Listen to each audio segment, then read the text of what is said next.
Otto and I were a perfect match in each other's worst nightmare. Both too proud, stubborn, and competitive for our own good, we fought constantly. Our 99th fight ended with him kicking me out on the highway in a downpour. I retaliated by hiring teens to smash his windshield. When he gave me the silent treatment, I blocked him everywhere and enjoyed the quiet. We always fought dirty and made up fast. By day 7 of our Cold War, my pride caved. I unblocked him and texted, "I'm sorry."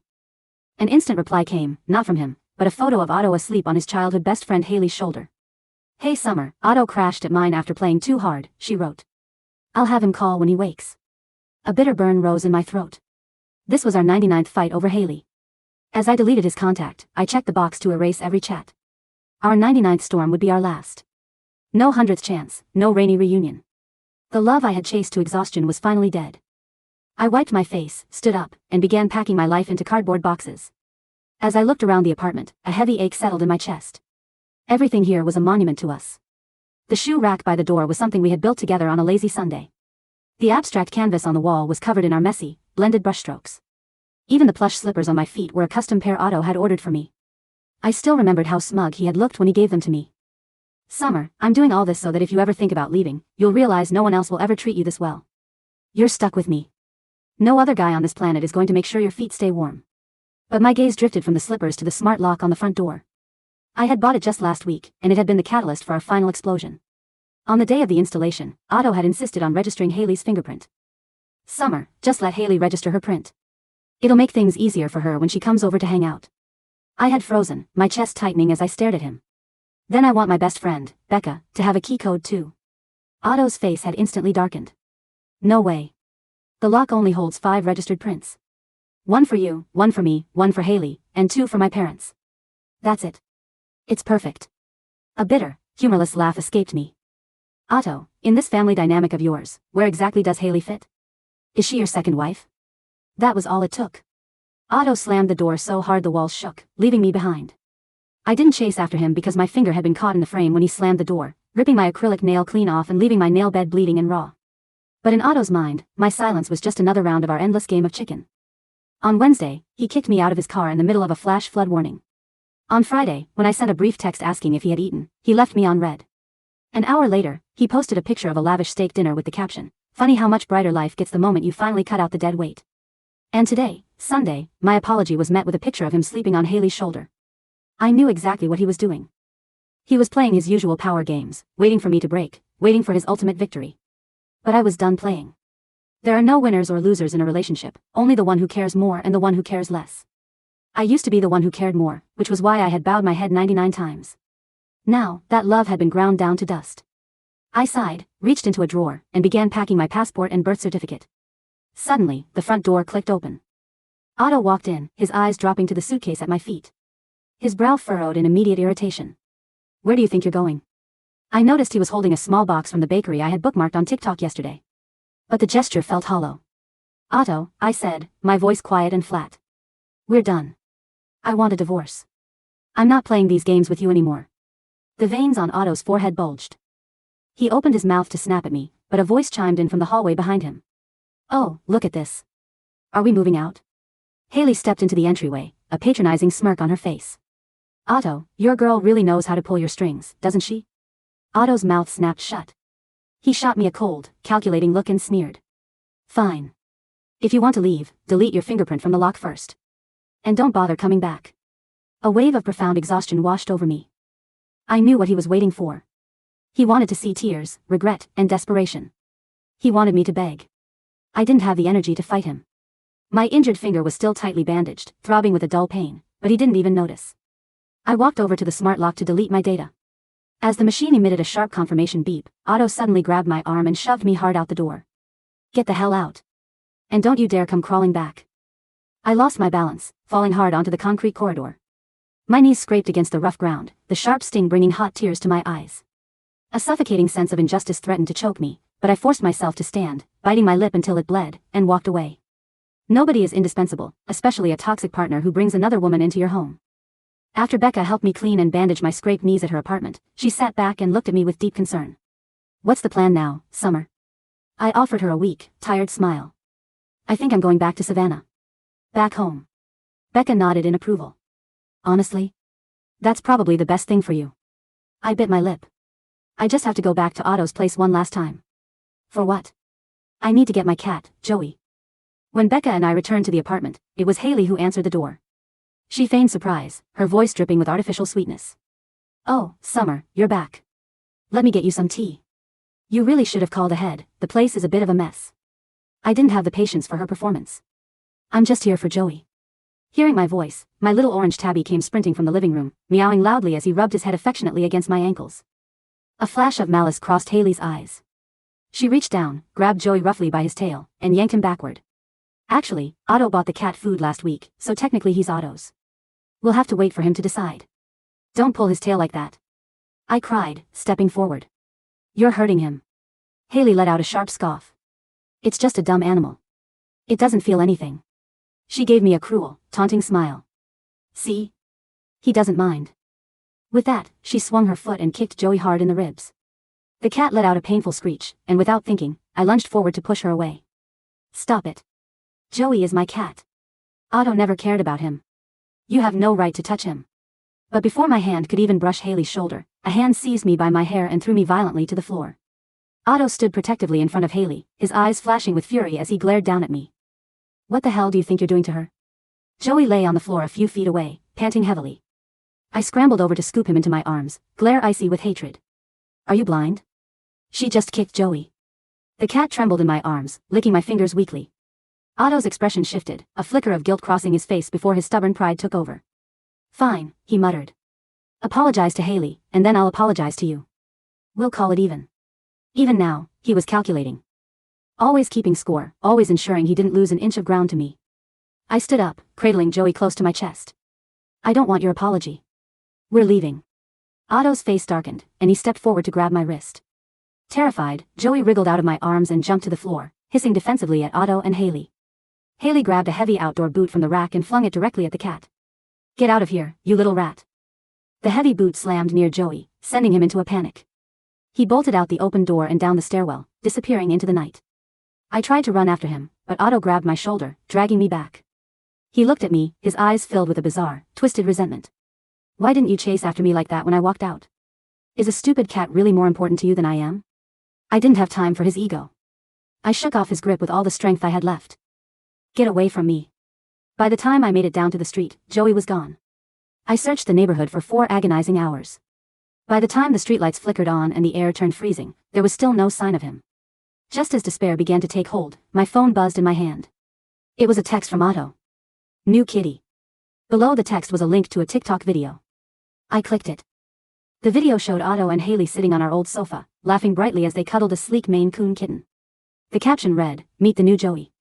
I had always been a passionate, hot-tempered person, but in that moment, a strange, hollow numbness washed over me. The sheer malice of it left me cold. A toxic cocktail of hatred, grief, and exhaustion bubbled up inside me.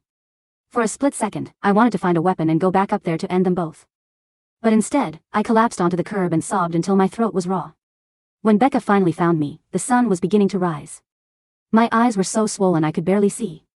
She wrapped her coat around my shivering shoulders, immediately calling a local pet rescue group while cursing Otto under her breath. Why didn't you call me? You just let them treat you like this? Are you out of your mind? I buried my face in her shoulder, my voice cracking. I'm so tired, Becca. I can't win against her. I never could. I had never stood a chance against Hailey. She was the childhood sweetheart, the keeper of countless inside jokes and decades of shared memories. Otto would always choose her. The passenger seat of his car belonged to her. His pin chats belonged to her. His priority list always had her at the top. And now, he was hers too. I didn't care about Otto anymore. I just wanted my cat back. By the time we got back to Becca's apartment, I was burning up with a severe fever. I drifted in and out of a restless sleep, shivering violently under the blankets. Sometime in the afternoon, my phone buzzed with a message from Otto. I found your cat. The words shocked me awake. Forcing myself upright despite the dizziness, I threw on a jacket and dragged myself to the address he sent, a private room at the Velvet Lounge. The moment I pushed the door open, the deafening music and drunken cheers hit me like a physical blow. Man, Otto is a genius. 5 words and the X comes running across town. Incredible. She's totally wrapped around your finger, man. Never let a woman keep you on a leash. I ignored the jeering crowd and looked straight at Otto, silently praying he had a shred of humanity left. Where is Joey? He grinned smugly, taking a slow sip of his drink. I don't know. He reached under the table and pulled out the Maine Coon from his video. But look at this one. Same breed, basically looks identical. Stop making a scene. Apologize to Hailey, and I'll let you keep this one. We can even call her Joey. Hailey giggled from his side. Actually, let's call her Joey the Second. Tears of sheer humiliation spilled over my cheeks. Otto smiled, looking immensely proud of himself. Look at that, she's crying tears of joy. Gathering every ounce of strength left in my fever-ravaged body, I stepped forward and slapped him across the face as hard as I could. I despise you, Otto. Otto's head snapped to the side. He froze, his hand slowly rising to touch his reddening cheek, staring at me in utter shock. Hailey lunged forward and shoved me hard, sending me crashing against the edge of the table. Who the hell do you think you are, Summer? How dare you lay a hand on him?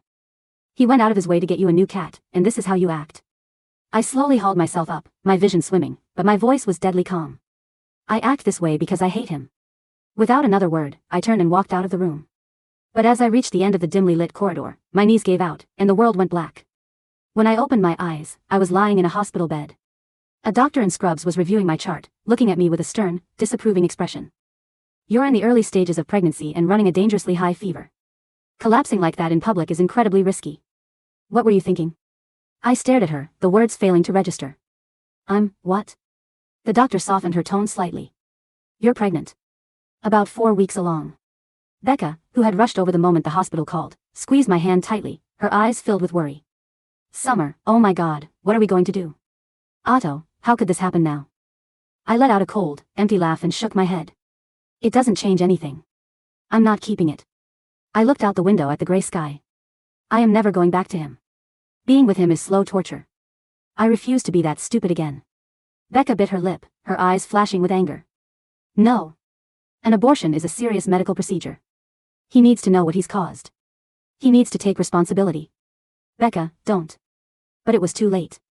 Her fingers were already flying across her screen. Summer is pregnant. I leaned my head back against the pillow. It won't matter. Even if he begs, I'll never forgive him. A minute later, Otto's name flashed on my screen. I answered, and his slurred, mocking voice filled the quiet room. Wow, Summer. Are you really this desperate? Is this the best you can do to win an argument?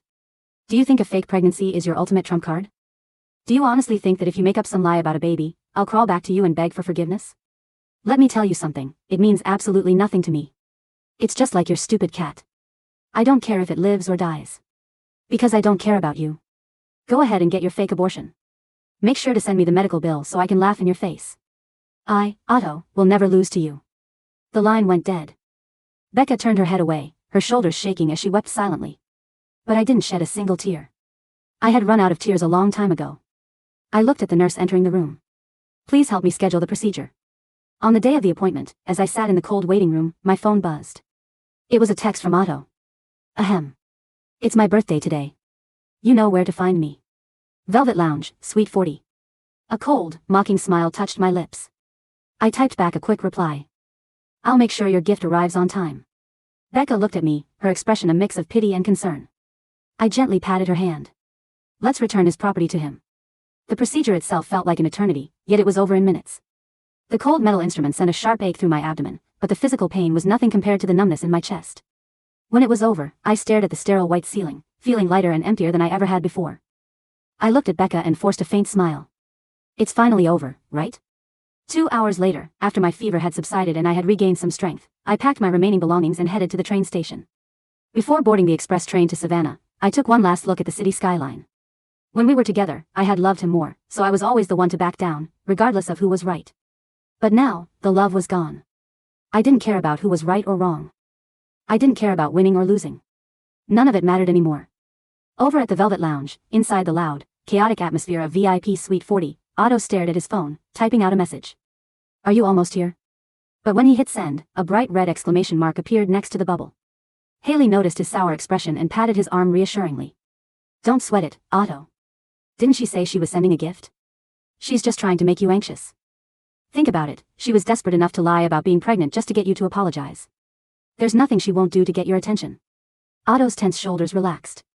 He knocked back a shot of whiskey, his smug smirk returning. Who cares about her anyway? If she doesn't get down on her knees and apologize to me tonight, we are never getting back together. Right then, a firm knock sounded on the suite door. A delivery courier stood in the doorway, holding a sealed thermal box. Delivery for Otto? I need a signature from a Summer Davis. The VIP suite of the Velvet Lounge smelled of stale champagne, expensive cologne, and high-end leather. Bass thumped through the subwoofers beneath the velvet banquettes, vibrating the ice cubes in Otto's glass. Sign here, please, the courier said, holding out an electronic clipboard. Otto didn't even look up. He gestured casually to one of his friends. Sign it. For me. Name is Summer Davis on the center field, the courier repeated flatly, dropping the sealed thermal box onto the low marble table in the center of the room. It landed with a dull, heavy thud, knocking over an empty shot glass. A murmur of laughter rippled through the circle. Look at that, one of Otto's friends hooted, elbowing him in the ribs. She actually sent a gift. Man, you really have her trained. She slaps you in public, goes off to cry, and then sends a birthday present 2 hours later just to stay in your good graces. Hailey leaned over Otto's shoulder, her fingernails, painted a pale, pristine pink, grazing the collar of his shirt. See? I told you, Otto. Summer can't live without you. She just loves the drama. What do you think it is? A watch? That expensive coat you were looking at? Otto stared at the box. His cheek still throbbed where Summer's hand had struck him. He had expected her to break. He had expected a long, hysterical paragraph of apologies, or maybe a video of her crying in her apartment. But a box? A sealed, insulated medical dispatch box. A strange, cold knot twisted in his stomach, but his pride instantly smothered it. He smirked, setting his whiskey glass down with a sharp clink. Let's open it, Otto said, reaching for the red security tape. Let's see how much effort she put into begging this time. The tape tore with a shrill, ripping sound. Otto pulled back the insulated foam flaps. Inside sat no luxury watch, no designer clothes, and no handwritten love letter. Sitting at the bottom of the icy container were 3 items. First, a small, clear zip-top biohazard bag containing a smeared strip of gauze. And a bloody, torn acrylic nail, the one Summer had lost when he slammed the door on her hand earlier that week. Second, an itemized invoice from the St. Jude Women's Health Clinic, stamped in bold, indelible red ink, paid in full. Third, a clinical pathology report. At the top, Summer's full legal name and date of birth were printed in stark black lettering. Lower down, under procedure details, the words read, surgical termination of pregnancy, 4 weeks gestation. Stapled to the back was an ultrasound thermal print dated 4 hours prior. It showed a tiny, microscopic dot inside a shadowed womb, crossed through with a red wax pencil mark and the physician's official seal. The laughter in the VIP room died instantly. The silence that followed was suffocating. The thumping bass from the main floor seemed to recede into a distant, muffled hum. Hailey's smile faltered. She leaned closer, her eyes scanning the top sheet. What is this? Is this another one of her fake documents? She printed this online to scare you, Otto. It's fake. It has to be. Shut up, Otto whispered. Otto, listen to me, she's manipulating you. I said shut the hell up. Otto roared, slamming his fist onto the marble table. So hard the glasses shattered. His eyes were fixed on the ultrasound photo. On the bottom left corner, in Summer's neat, legible handwriting, was a single sentence written in blue ballpoint pen. Happy birthday, Otto. You won. Otto's hands began to shake. The blood drained from his face so fast he felt lightheaded, a sudden, violent wave of nausea surging up his throat. She wasn't lying. The fever. The collapse in the lounge. Becca's furious text. The cold, lifeless tone in Summer's voice over the phone when he had mocked her and told her to go get her fake abortion. It hadn't been a game. It hadn't been a ploy for attention. She had been carrying his child, and while he was sitting here drinking $1,000 whiskey with Hailey, laughing about how he had her on a leash, Summer had been lying on an operating table, letting cold steel erase every last trace of him from her body. Otto. One of his friends stammered, backing away from the table. Man, is that real? Otto didn't answer. He lunged for his phone, his thumb flying across the screen. As he dialed Summer's number. The number you have dialed is no longer in service or has blocked your caller ID. He dialed again. Same automated voice. He ripped open his chat apps. Her avatar was gone, replaced by a gray default icon. He tried WeChat, WhatsApp, Instagram, iMessage. Every single channel was dead. A sea of red exclamation marks filled his screen. Otto, calm down, Hailey said, her voice tight with sudden panic as she reached for his arm. She did this to hurt you. Don't you see how cruel she is? She killed a. Otto grabbed Hailey by the front of her designer dress, yanking her forward. Until their faces were inches apart. His eyes were bloodshot, terrifying in their wild rage. If you open your mouth again, he hissed, his voice raspy and trembling, I swear to God, Hailey, I will make you regret ever breathing. He shoved her back onto the sofa. Hailey gasped, her face pale with shock and humiliation, but for the first time in her life, she didn't dare say another word. Otto snatched the papers from the box, shoved them into his coat pocket, and stormed out of the lounge, leaving his birthday party behind in ashes. The rain had started again, heavy and unforgiving, pounding against the windshield of Otto's SUV as he blew through 3 consecutive red lights. His head was pounding, the alcohol in his system turning sour and toxic. He pulled up to Becca's apartment complex, slammed the car into park, and ran up the stairs 3 at a time. He didn't bother knocking, he slammed his boot against the wooden door until the frame groaned. Summer. Open the door, he screamed, his fists raining down on the wood. Summer. I know you're in there. Stop this bullshit and open the door. The door swung open abruptly. But it wasn't Summer. Becca stood in the doorway, holding a heavy metal baseball bat, her eyes cold and murderous. Get your hands off my door before I break your ribs, Otto, she said, her voice eerily quiet. Otto tried to push past her, his chest heaving. Where is she? Give me her phone. I know she's here. She wouldn't do that and leave. Becca let out a short, dry laugh that sent chills down his spine. You really are a pathetic piece of trash, aren't you? You thought she was playing chicken with you. You thought if you squeezed hard enough, she'd always break. Where is she, Becca? Otto yelled, his voice cracking, a tone of raw desperation seeping through his bravado for the very first time. Is she sick? Is she bleeding? Take me to her. She's gone, Becca said flatly. She boarded the 5:10 express train to Savannah 2 hours ago. She took her birth certificate, her passport, her clothes, and her life. She erased you, Otto. She erased your baby. She erased your existence. No, Otto stammered, shaking his head frantically. No, she loves me. We fight. Like this. We've fought 99 times. She always comes back. This was fight number 100, you idiot, Becca snapped, her eyes shining with unshed tears of anger. And there are no more chances. She left you the only thing you deserved, the proof of what you murdered with your fucking pride. Becca, please. Otto's knees buckled slightly. He reached out to grab the doorframe, the man who had never bowed his head to anyone suddenly looking frail and broken. Please. Just tell her to call me. Tell her I'll apologize to her. I'll make Hailey apologize. I'll do whatever she wants. Just tell her to come home. Becca stared at him with profound disgust. She doesn't want your apology, Otto. An apology is for when you spill coffee. It's not for when you tear a woman's nail off, throw her out in a flood, kick her cat, and laugh while she bleeds out. Your child on an operating table. She stepped back and slammed the door in his face. The lock clicked into place with a definitive, hollow sound. Otto stood in the dimly lit hallway for what felt like hours, the silence pressing against his ears like heavy water. When he finally dragged himself back to his own apartment, the silence was even worse. He walked through the front door.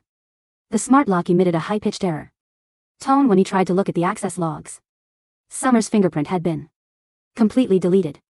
The log showed only 4 active users now, him, Hailey, and his parents. One for you, one for me, one for Hailey. It's perfect. His own words echoed in his ears, sharp and poisonous. He stepped inside. The apartment was dark. The air smelled faintly of her vanilla perfume, mixed with the damp scent of cold rain. He walked into the entryway. The shoe rack they had assembled together on a lazy Sunday afternoon sat by the door. Summer's favorite white sneakers were gone, leaving behind an empty wooden shelf. He walked into the living room. The abstract canvas on the wall, the one they had painted together while drunk on red wine, stared back at him. He remembered how she had laughed when he accidentally wiped blue paint across her cheek, how she had chased him around the rug until they both collapsed onto the cushions, breathless and warm. Now, the room felt like a mausoleum. His eyes fell on the plush slippers resting by the sofa. The custom slippers he had ordered for her. Summer, I'm doing all this so that if you ever think about leaving, you'll realize no one else will ever treat you this well. You're stuck with me. A harsh, sobbing sound tore from Otto's throat. He fell to his knees beside the sofa, snatching up the slippers and pressing them against his face. They didn't smell like her anymore. They just smelled like dust. Just then, his phone buzzed in his pocket. Otto scrambled to pull it out, his heart leaping into his throat, praying against all hope that it was a text from her. It wasn't Summer. It was a notification from the City Pet Rescue Network, an automated alert linked to his street address. Found pet notice, an orange tabby domestic cat matching the description of Joey was turned in by a local resident 2 hours ago. Microchip verified under owner, Summer Davis. The pet has been safely collected and dispatched via pet transit to Savannah, Georgia, as requested by the primary account holder. Otto stared at the screen, the breath completely leaving his lungs. Even Joey was gone. She had found her cat. She had secured everything that belonged to her. She had swept her life clean of him, leaving him behind in a house full of useless, dead monuments. The train ride to Savannah was long, quiet, and silver gray. Summer sat by the window, a thick wool blanket wrapped around her shoulders. Her fever had finally broken, leaving her skin pale and cool, but a deep, dull ache remained in her lower abdomen. Outside, the concrete jungle gradually dissolved into pine forests, marshlands, and hanging Spanish moss. The air changed, growing softer, heavier, dripping with coastal humidity and the scent of salt water. When the train pulled into the station at midnight, her older brother, Julian, was waiting on the platform. Julian was 6 years older than Summer, a tall, quiet man with broad shoulders and the dark, steady eyes of their late father. He had never liked Otto. From the very first holiday Summer had brought Otto home to Savannah 3 years ago. Julian had pulled her aside and said, "That man doesn't love you, Summer. He loves owning you. There's a difference." Summer hadn't listened then. She had defended Otto fiercely, calling Julian cynical and old-fashioned. Now, as she stepped off the train holding a single light suitcase, Julian didn't say a word. He didn't ask where her luggage was. He didn't ask why she looked like a shadow of herself. He simply walked up to her, took the heavy suitcase from her hand, and pulled her into a long, firm hug. Summer stiffened for a second, then collapsed against his chest, her fingers clutching the rough denim of his jacket. She didn't cry, she had no tears left, but her frame shuddered with a deep, silent release. "Welcome home, Squirt," Julian murmured softly into her hair. "Let's go." They drove in silence to their family's old 2-story Victorian house near Forsyth Park. The house was warm, smelling of cedarwood, dried lavender, and black tea. Julian carried her bag upstairs to her old bedroom. Nothing had changed. The white window seat still overlooked the oak trees in the yard, the bookshelf was still lined with her childhood novels, the bed was freshly made with thick, crisp cotton sheets. "The pet transport company called," Julian said quietly, standing in the doorway. "They're delivering Joey tomorrow morning around 9. He's fine. Summer." The vet checked him over, just a light bruise on his rib, but no broken bones. "He's going to be okay." Summer felt a tight knot in her throat loosen just a fraction. "Thank you, Jules. Get some sleep. Tomorrow, we start over." That night, for the first time in 3 years, Summer slept without waking up in a cold sweat. There were no midnight arguments, no sound of slammed doors, no looming dread of what mood Otto would be in when he woke up. When she opened her eyes the next morning, warm southern sunlight was streaming through the sheer curtains. Downstairs, she could hear the quiet clink of coffee cups and the soft, familiar meow of an orange tabby. Summer ran downstairs. Joey was sitting on the sunlit kitchen rug, devouring a bowl of wet food. When he heard her footsteps, he froze, looked up, and let out a loud, demanding mew before sprinting across the floor and launching himself into her arms. Summer sank to her knees on the wooden floor, burying her face in the cat's thick, warm fur. Joey purred frantically, rubbing his wet nose against her chin, licking away the quiet, hot tear that finally slipped down her cheek. "I'm sorry, Joey," she whispered, holding him tight. "I'm so sorry I let them hurt you. Never again. I promise." Over the next 2 months, Summer slowly reassembled the shattered pieces of her life. She didn't spend her days wallowing in regret. She couldn't afford to. She threw herself into her work. Summer was a talented graphic designer and illustrator, a skill she had largely neglected over the last 2 years because Otto had constantly demanded her full attention, complaining whenever she spent hours at her drafting table instead of catering to his schedule. She rented a small studio space in the historic district of Savannah, a beautiful room with high ceilings, exposed brick walls, and massive arched windows that looked out over a cobblestone street. She started taking freelance branding clients, illustrating book covers, and designing identity packages for local boutiques. Word of her talent spread quickly. Within weeks, her calendar was full. Her body healed, too. The bandage came off her finger, leaving a faint pink scar, where her nail had regrown. The color returned to her cheeks. She gained back the weight she had lost during the turbulent final months with Otto. She stopped looking at her phone every 5 minutes. She stopped expecting a storm. She learned what it felt like to live in peace. Back in the city, 800 miles away, Otto was losing his mind. It didn't happen all at once. It was a slow, agonizing decay. For the first 2 weeks, Otto tried to maintain his illusion of control. He went to work at his wealth management firm, dressed in his tailored suits, smiling. Arrogance intact. He went out to high-end restaurants with Hailey, ordering expensive wines and posting pictures on social media with bitter, sharp captions, designed to prove that he was living his best life. But the illusion crumbled quickly. Without Summer to act as the buffer, the dynamic between Otto and Hailey turned vile. Hailey moved into the apartment 3 weeks after Summer left, bringing her boxes of clothes and her luxury bags. But the moment she settled in, the reality of who she was became impossible for Otto to ignore. Hailey didn't build shoe racks. She didn't paint canvases. She didn't check if he had eaten when he worked late. She didn't care about his bad days or his stressed headaches. Hailey was a parasite who had fed off the thrill of stealing another woman's man. Now that the primary target was gone, the game was over. One evening, Otto came home late from a stressful board meeting, exhausted and nursing a migraine. He walked into the apartment to find Hailey sitting on the sofa, drinking wine with 2 of her friends, loud music blaring through the speakers. The living room was a mess. Half-eaten takeout containers littered the coffee table. Otto's eyes drifted to the corner of the room. The abstract canvas, the one he and Summer had painted, was gone. In its place hung a cheap, mirrored modern art piece Hailey had bought online. "Where is the canvas?" Otto asked, his voice low and dangerous. Hailey turned around, giggling. "Oh, that ugly blue thing? I threw it in the trash chute today, babe. It was so tacky and dated. Doesn't this new mirror make the space look so much bigger?" Something inside Otto broke. He didn't scream. He didn't slam the door.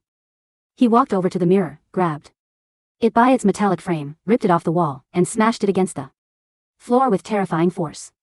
Glass shattered everywhere. Hailey and her friends screamed, jumping up from the sofa.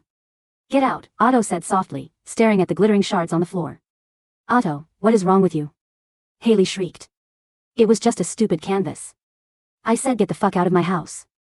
Otto roared, turning on her with eyes so cold and hollow that Hailey stumbled backward in fear. "Pack your shit and leave. Don't ever touch anything in this house again. You're crazy."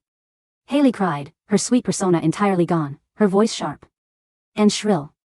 "You think you're mourning some tragic love? Summer hated you. She killed your kid just to get back at you. She dragged your name through the dirt. You think she's sitting around crying for you? She's probably sleeping with someone else right now." Otto grabbed Hailey's luxury bag from the counter and threw it out into the public corridor, followed by her coat.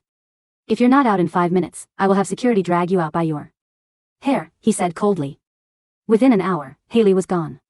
Otto went down to the building's basement trash compactor, digging through piles of black plastic bags like a madman until his hands were filthy and cut. But the canvas was gone, shredded and compacted hours ago. He collapsed on the dusty concrete floor of the trash room, clutching his knees, letting out a dry, soundless sob. He had traded gold for rot. He had traded a woman who loved him to the point of exhaustion for a leech who wanted his status. And now, he had nothing. By month 3, Otto's life had completely unraveled. He was drinking heavily. He missed important client meetings. His business partners issued him a formal warning, threatening to vote him out of the firm if he didn't pull himself together. He couldn't sleep. Every time he closed his eyes, he saw the thermal box. He saw the ultrasound photo with the blue cross through it. He heard Summer's flat, lifeless voice, "We're done. I want a divorce." He became obsessed with finding her. He hired a high-end private investigator, paying him $10,000 up front. "Find her," Otto told the investigator, shoving a photograph of Summer across the table. "I don't care how much it costs. Find out where she lives, where she works, who she sees." 3 days later, the investigator delivered a thick manila folder to Otto's desk. Otto's hands shook as he opened it. Inside were high-resolution photographs taken from across the street in Savannah, Georgia. Photo 1, Summer walking out of a sunlit Victorian building, wearing a simple Linen dress, her hair pinned up loosely. She was holding a cup of iced coffee, laughing at something a female client was saying. She looked glowing, healthy, and breathtakingly beautiful. Photo 2, Summer sitting on a bench in Forsyth Park, sketching in a leather journal, with Joey sitting inside a mesh pet stroller beside her. Photo 3, Summer standing inside her new design studio, hanging a wooden sign over the doorway, Summer Davis Creative Studio.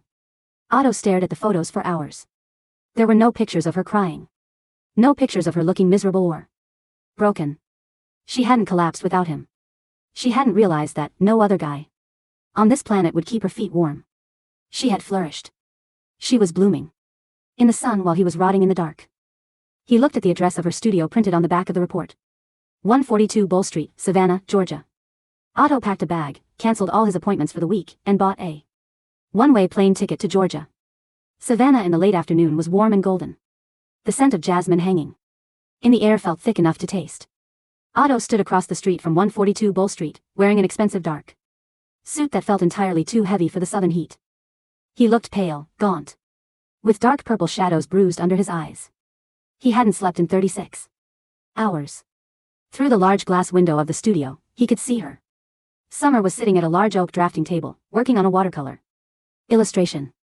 A soft breeze blew through the open window, fluttering the pages of her sketchbook.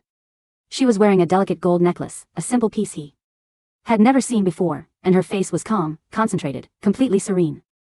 Otto's heart pounded against his ribs like a trapped bird. He convinced himself that the moment she saw him, the old dynamic would reignite. The anger, the passion, the competitive spark, it would all come rushing back. Even if she hated him, hatred was still an emotion. Hatred meant she cared. He could work with hatred. He could fight hatred. He smoothed his tie, took a deep breath, and pushed open the door of the studio. A small brass bell above the door chimed softly. Summer didn't look up immediately. "I'll be right with you. Feel free to look around the display prints," she said, her voice bright and melodic, dipping a paintbrush into a small glass of water. "Summer," Otto said. The paintbrush froze in her hand.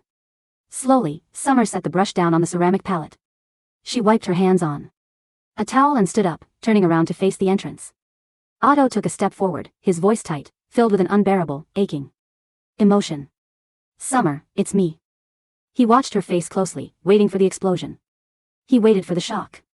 The tears, the fury, the accusation, the slap. He prepared himself to take whatever blow she had for him.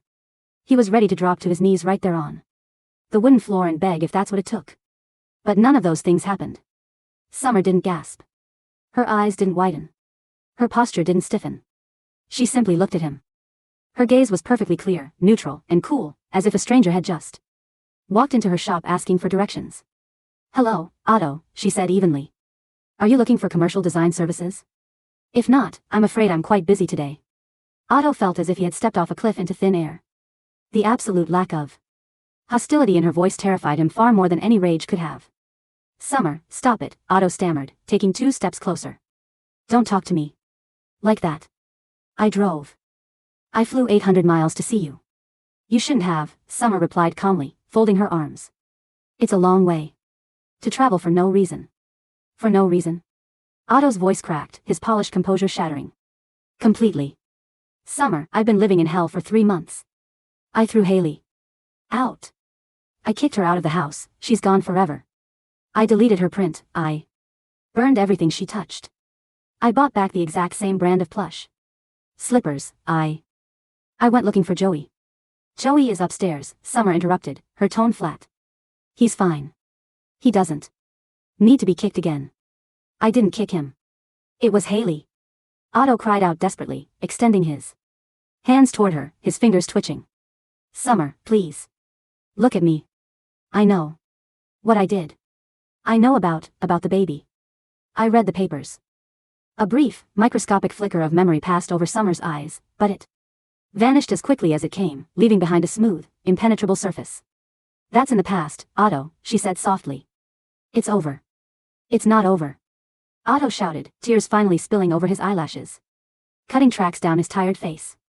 "It's not over for me. I can't breathe in that apartment. Everything in that city reminds me of you. I see you everywhere. I'm sorry, Summer. I'm so sorry." I bowed my pride. Look at me. I'm on my knees.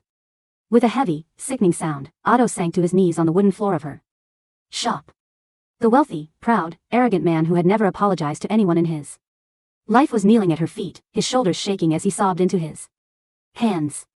I'm sorry for the highway, he wept. I'm sorry for the car. I'm sorry for the lock. I'm sorry for laughing at you when you were hurting. Please, come home. Summer. I'll buy you a house here, I'll move to Savannah, I'll do anything. Just give me one more chance. Give us a 100th chance. Summer looked down at the man groveling at her feet.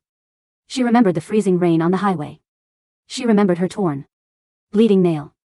She remembered the humiliation in VIP Suite 40, surrounded by laughing strangers while she ran a fever. She remembered the cold metal table at the clinic, staring at the white ceiling while her dream of a family was torn away from her. She had prayed for this moment once. When they were together, she had dreamed of the day Otto would finally realize her worth, the day he would beg for her love and apologize for his cruelty. But now that the moment had arrived, she felt nothing. No satisfaction. No triumph. No lingering love. No vindictive pleasure. It was like looking at an old toy she had outgrown, or a book she had finished reading years ago. The emotional energy required to hate him simply wasn't there anymore. Otto, Summer said gently, stepping backward out of his reach. Otto raised his tear-stained face, hope flaring in his eyes like a desperate flame. Yes? Summer, yes? I don't hate you, she said softly. Otto's heart leaped. You don't?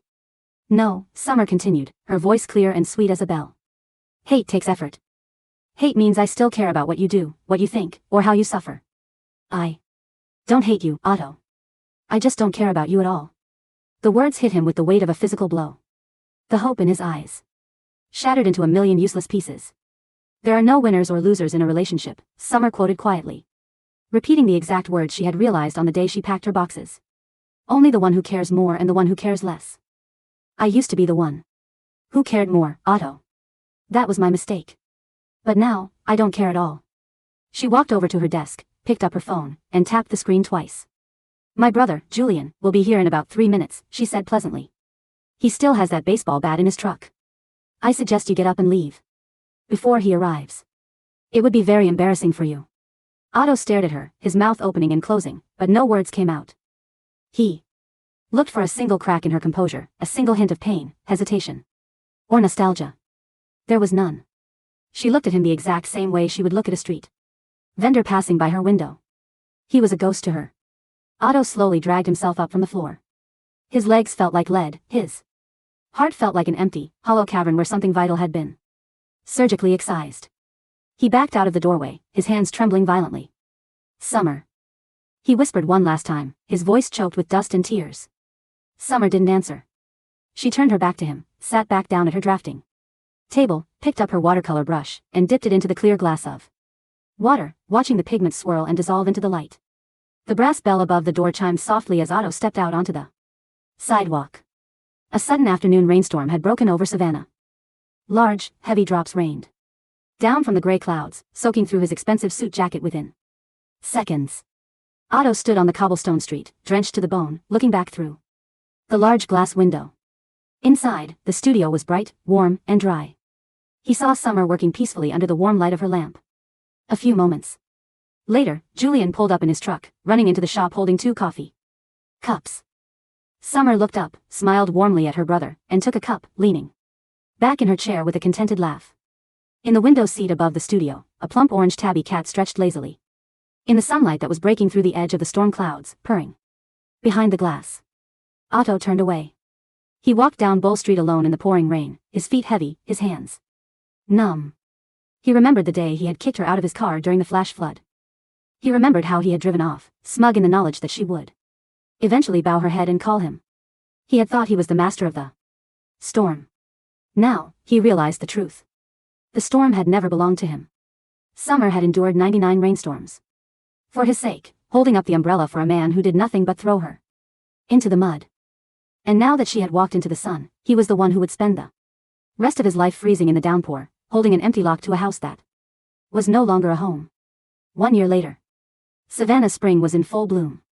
The square outside Summer's studio was a vibrant carpet of pink azaleas and lush green oaks.